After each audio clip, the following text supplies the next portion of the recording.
Section 4, Part 23. The Theresian people considered themselves master navigators, and this artifact is a material representation of that. Dating to 2500 PCE, this navigational chart marked the movement of the stars seen by the Theresians.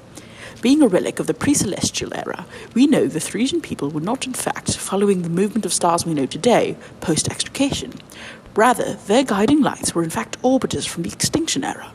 As we know, the shell created by the ancient atmospheric clutter known as jetsam blocked all view of the stars from the surface of the planet. When any peoples living pre-extinction looked into the sky, all they saw were the lights of the ancients. Looking at the construction of this artifact, what I really love is how human it is. Look closely.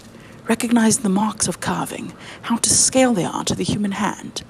The sculptural practice of the Theresian people has always been wonderfully primitive, almost childlike in this way. But despite its unsophisticated finish, this orbital chart is both a product of its time and far beyond it. The clumps of clay we see gathered around the corners of the piece have been sourced to a depository not far from the settlements, which has long since dried up. The branches are of the boboa trees, which hold deep cultural significance within their culture. Much of the Theresian ceremonial objects were crafted from the wood of the boboa tree. We also see small bits of metal that dot the piece. Identified as unrefined clangia, these bits, along with the bright green strings that run through them, are actually neo-natural materials. That is, like the orbiters that this artifact was created to chart, the central materials of this work are dated back to the extinction era. Very little extinction era material still exists on surface, but in the time of the Theresians, it would not be uncommon to find ancient materials undecomposed. There is an especially notable mound of neo-natural materials in their central site that also held significant cultural significance.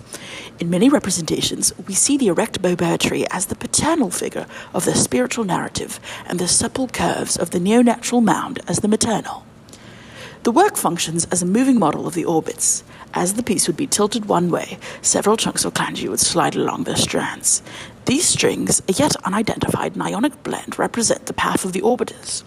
What I find remarkable is that the frame of the artifact was made from contemporary materials, but the moving pieces were neo-natural. The central mechanism of the artifact was made from matter of the same epoch as the orbiters they were tracking. How did the Theresians know that they were creating a material connection between them and the ancients? Did they know it all? This is a question we will continue to answer in our series, The Haught Museum and Audiovisual Tour.